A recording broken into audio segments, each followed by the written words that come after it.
The round red button starts it all. A lens, an all-seeing eye. A flashing light blinks as the display shows the souls of the innocent, the guilty, and the deceptive. One can see all the little movements, the subtle muscle impressions made by the face that we don't always see, the tiniest hint of discomfort, joy, or perplexion. One is omniscient behind the eyes of a lens, always watching, hidden in plain sight. The hilarity and ironic value of these facts is realized when the wider perspective is shown. Once you zoom the camera out, so to speak. When you do, you'll see more than the video camera situated on a tripod. You'll see me. If I were to tell someone about what I'm actually doing behind my camera, they'd likely call me a voyeur, some sort of deviant. I would be little more than a fiend to them, but they'd be terribly, terribly wrong. The ignorance of such words is funny, because a single glimpse into what I see would be more than enough to quell the comments. The irony presents itself that one might expect those who like to spy, to pry and peep, to invade privacy and to learn more about the people than they know of themselves, to be in prison, or at least to be in the darkest depths of society where they cannot act out these fantasies as brazenly. But again, they'd be so utterly wrong. I get paid for it. Even more bizarrely, people trust me in public settings, so I would implore one to truly assess the situation with me. Here I am standing at the back of the dining room of a wedding reception, my little blinking light documenting everything that goes on.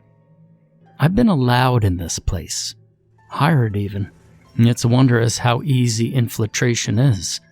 Mr. and Mrs. Anderson, the newlyweds, are currently on the dance floor, drunk and disorderly. The ceremony was rather interesting. I videoed that too, drinking in each and every little expression they made as they said their vows. My zoom captures so much, it's utterly fascinating. Every blemish was in full focus as I slowly zoomed inwards to rest on Mrs. Anderson's face. Outside of the camera, she's a woman in her prime, 25 and earning 5 figures. Truly a role model and a striking person. But the camera doesn't lie, and I could see it all. I saw the wincing she made as the vows were recited in front of her. I saw as she slipped the ring on, how her fingers shook. Underneath it all, she's a rusted and worn has-been. The soul of an old maid inhabits her youthful body. And Mr. Anderson, the personal trainer, I saw that twinkling smile as they were pronounced husband and wife, the one he likely wears when he hits her, too. I know he's a sadist. It takes one to know one. See, that chiseled brown-haired man is a facade, a caricature of masculinity threatening to crumble. They show their true colors to me persistently, and I intend to capture it all. They're doing it now, as they celebrate their marriage to the tune of Losing My Religion on the dance floor. My lens is trained on them. The subtle discomfort when he touches her waist, that desire to peel away. He wishes she was more drunk, maybe then she'd make him excited. I pan away for a few moments, surveying the guests at their tables, analyzing their movements, their gestures making for interesting pieces of this puzzle. Sarah, the sister, sits to my left, arms expressing a story she's recounting. I can zoom towards her made-up face, watching the intricacies of the laugh lines upon her face move. It's focused with her in frame now, and separate from the other hubbub in the room. I watch her lips, hearing the sounds when I really concentrate on her. She's talking about a childhood story, Her and Mrs. Shirley Anderson had an altercation, some sort of comedic value involved when the former fell over while arguing as children. The words don't matter, though, not as much as her face. The twitch as she mentions her sister's name. Small, tiny lip movements when accepting compliments about her sister's husband. She knows quite a lot. Next, the blinking recording device shifts to the table to the right, where Mrs. Anderson's close friends are all situated, settling on one in particular. A lean man, mousy-haired, mild-mannered, and polite as he shares a joke with his peers. As I zoom, I notice his eyes flitting to the newlyweds on occasion, struggling to engage with his fellow friends as his focus is drawn elsewhere. Marcus is his name.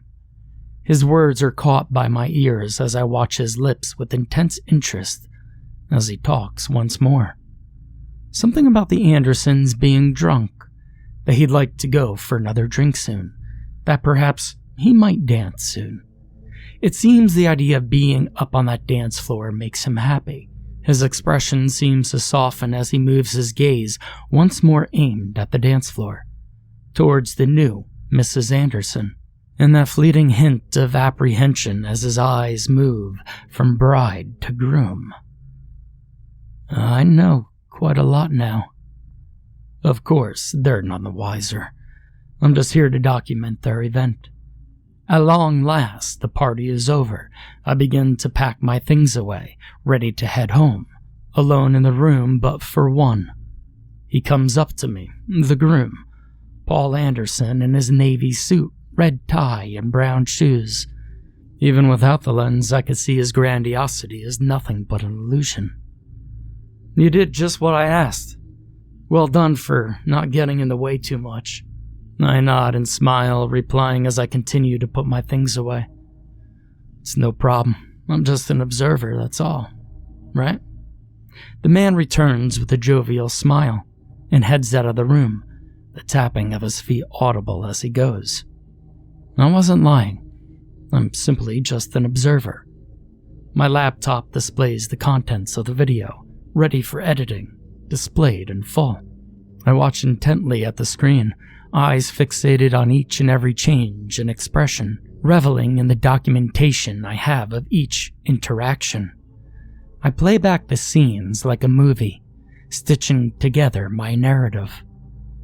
I have created a fall from grace. The ceremony with the snapshots of the couple, all smiles and the fragility they both bring. Next, the meal, morsels swallowed down in small mouthfuls. Mrs. Anderson's apprehensiveness to eat in full view. Her husband look a little too intently at her as she swallows, just for a second. And of course, the dance. You see, the dance is the best part yet. The trailing of his hands up her body as they dance to the rhythm, her face full of telltale reluctance and tolerance. That's what she is, really. A woman of tolerance. The music just masks it all in a shroud of celebration, eyes locked as she tries to break away, his arm keeping her firmly in place. So why do I care so much about the people I hardly know? Well, their plight is the most interesting part, really. You see, the fascination lies in their unspoken language, the words they share with no sounds. I know so much about them through my third eye. And they hired me, so I must finish their story.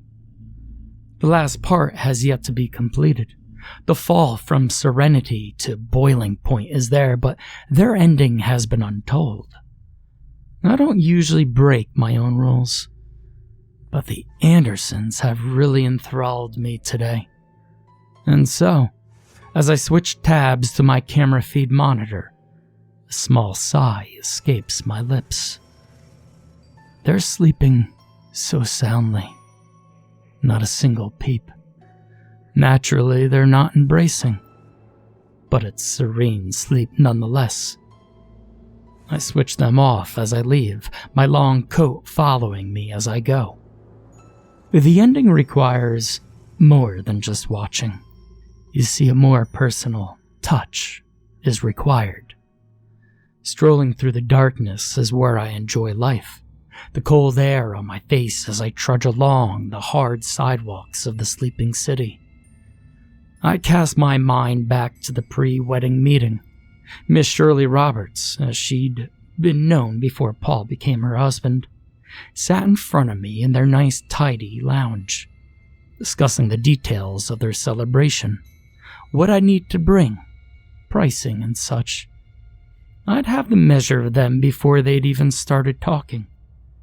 The touching and locking eyes were too performative, as if both were trying to fool one another. Their story was begging to be told, and here I am, once again, at the abode they allowed me into, both knowingly and unknowingly. I creep into the backyard, a duplicate house key in my left hand, and the other key in my right. Advancing up the stairs is a slow process. Every sound I make risks waking the two slumbering protagonists in my narrative. I make my way, ascending with careful footing. I hear soft breathing as I near the top, a mumble and a shift in position. Good. They're still asleep.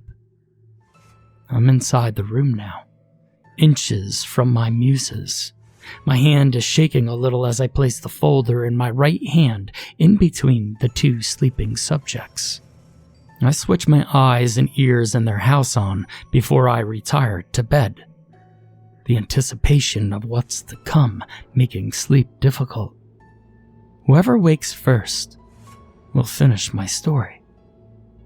I'm not disappointed. Not at all.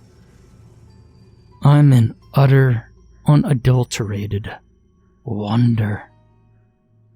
The camera feed displays blood-soaked sheets sprawled on the floor, fresh from a morning struggle. Two equally disorganized bodies lay parallel to each other, with a blade by Shirley's hand, cadavers leaking the very same liquid the bed is coated with, and just to their left lays an open folder, a picture of a slight, mousy-haired man, and a note scattered not far from it.